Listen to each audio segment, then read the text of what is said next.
Kembali di Apa Kabar Indonesia Pagi. Pemirsa, seperti janji saya sebelumnya, di segmen ini kami akan mengajak Anda untuk berbincang langsung dengan ekonom Universitas Indonesia, yakni Fitra Faisal, untuk membahas mengenai fenomena pinjaman online, mengingat tadi juga sudah ada beberapa warga yang kami wawancara dan juga mengeluhkan pinjaman online, pemirsa. Nah, ini kami sudah bergabung. Selamat pagi, Mas Fitra. Pagi, Mas.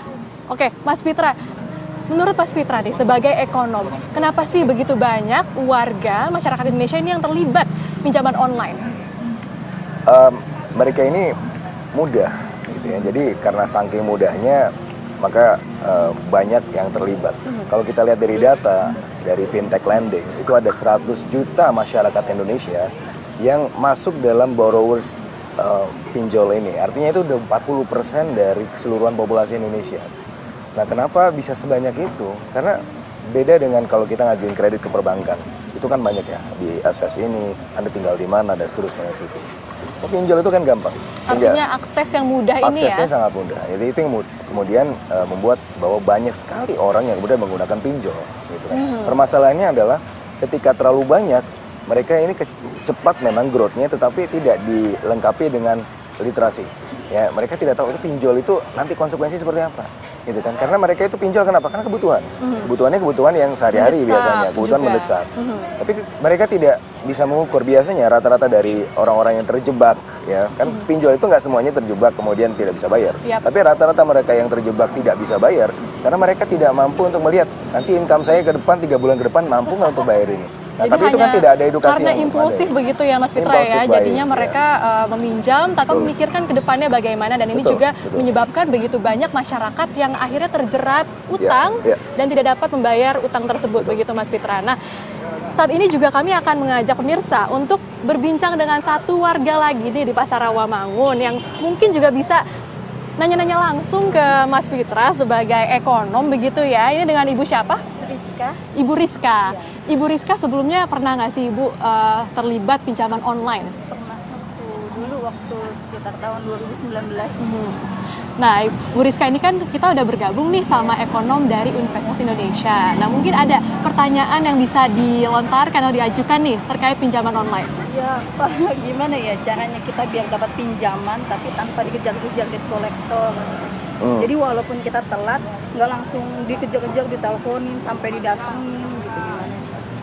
Ya, sebenarnya kalau mau pinjam kan seharusnya kita bisa ngelihat ya, kita mampu bayar atau enggak, gitu kan. Pertama kita harus ngukur diri dulu. Jadi kenapa debt collector ngejar-ngejar? Karena kan ini ya, udah jatuh tempo tapi belum bisa kembaliin ya kan. Nah itu jadi supaya nggak dikejar gimana caranya? Sebenarnya kalau kita pemerintah regulator ya seharusnya sudah mulai mentertibkan lah. Jangan terlalu sadis juga gitu yang pada masyarakat kecil. Tapi untuk debt collectornya ini Mas Fitra juga perlu ditertibkan juga ya. Betul. Tapi untuk masyarakat ya pada umumnya gitu kan, supaya ya nggak terjerat pinjol, terus kemudian nggak mau dikejar-kejar debt collector. Kalau bisa sih jangan ngutang. Ya, kalau bisa jangan ngutang. Kira-kira dengan begitu banyak masyarakat yang ini terlibat pinjol nih, ketika masyarakat ini mengalami kesulitan finansial, kesulitan keuangan, ada solusi lain nggak sih sebenarnya yang lebih baik? Sebenarnya ini adalah tanggung jawab pemerintah. Ya, masyarakat itu terlibat pinjol kenapa sih?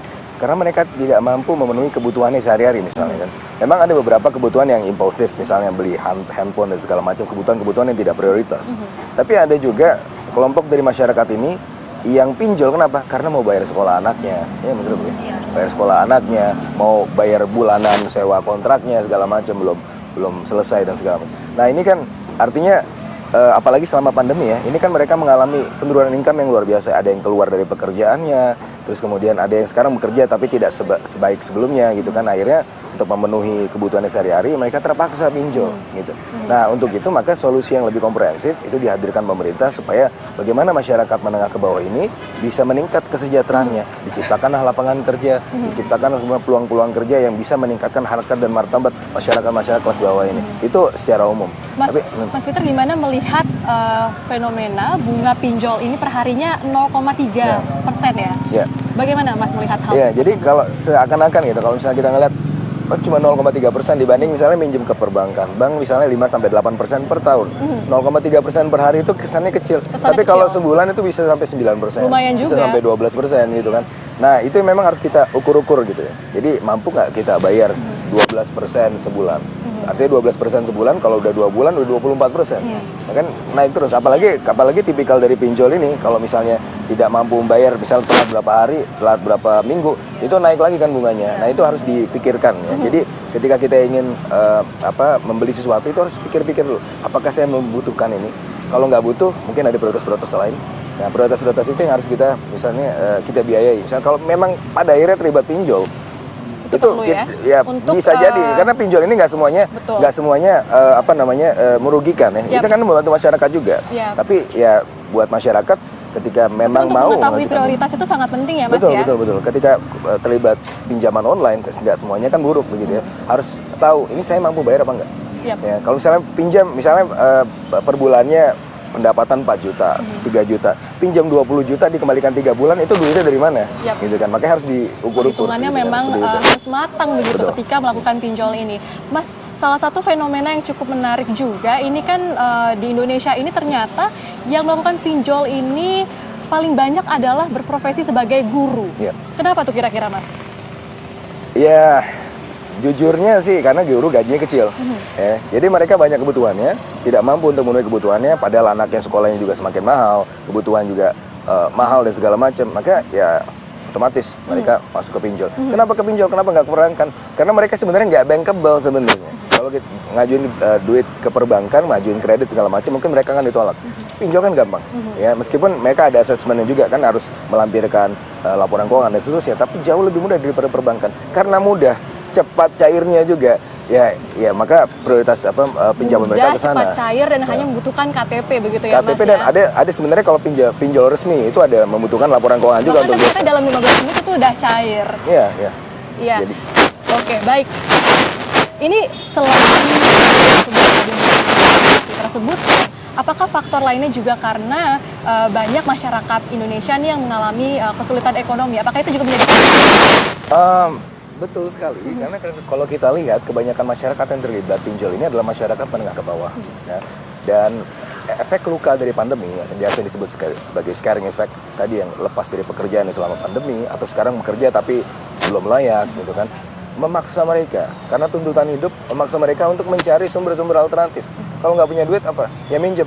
Tetangganya nggak mau pinjemin, ya udah pinjol, gitu kan. Makanya dalam hal ini seharusnya ya, kalau misalnya kita bicara mengenai prinsip gotong royong masyarakat Indonesia, kalau ada tetangga yang mau pinjam ya pinjemin dong. Kalau punya duit, daripada terlibat pinjol. Kalau ada yang membutuhkan ya ditolong begitu ya. Jadi memang ada aspek-aspek komunitas yang memang harus berperan di situ. Dari sisi edukasinya, dari sisi tolong menolong dan gotong royong itu.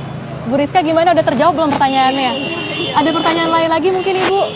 Iya sih, jadi saya jadi tahu, jadi buat kedepannya saya nggak pinjem-pinjem ya, jadi nggak gampang pinjem. Buat prioritas aja. Iya, buat prioritasin aja. Jadi itu ya yang didapati dari dialog hari ini adalah kalau bisa walaupun kesulitan keuangan tapi tidak menggantungkan diri kepada pinjaman online. Kalau belum perlu ganti HP ya nggak perlu. Gitu. Iya, waktu itu kan karena anak mau masuk SD kan pakai online ya, jadi saya beli HP. Oh iya, itu waktu juga itu saya kan masih kerja, terus pandemik saya berhenti kerja, akhirnya ya udah, jadi buat bayar kan bingung juga kan mau dari mana akhirnya menarik ini. agak telat tapi baru telat berapa hari diteleponin. Jadi karena pandemi juga jadi faktor juga. Online nggak punya HP buat online itu, akhirnya beli. Nah ini harusnya ya Menteri Pendidikan lah. Apa seharusnya menyediakan kalau misalnya memang harus online, pandemi segala macam, ya disediakanlah buat masyarakat. Kan jangan sampai kemudian mereka untuk memenuhi kebutuhan yang prioritas ini kan bukan prioritas pada saat pandemi. Tapi kemudian mereka terlibat pinjol. Nah ini harus kemudian diperhatikan, lebih komprehensif. Gitu. Lebih komprehensif, dan sepertinya memang pandemi COVID-19 ini juga menjadi faktor kasus pinjol di Indonesia ini semakin banyak bermunculan ya, Mas? Betul. Karena ya selama pandemi ini kan sebenarnya aktivitas transaksi digital itu meningkat sangat besar. Termasuk salah satunya aktivitas pinjam online. Belum lagi ditambah mengenai tuntutan ekonomi tadi selama pandemi yang income mereka turun atau nol, ya, sementara mereka harus membiayai kebutuhan hidupnya.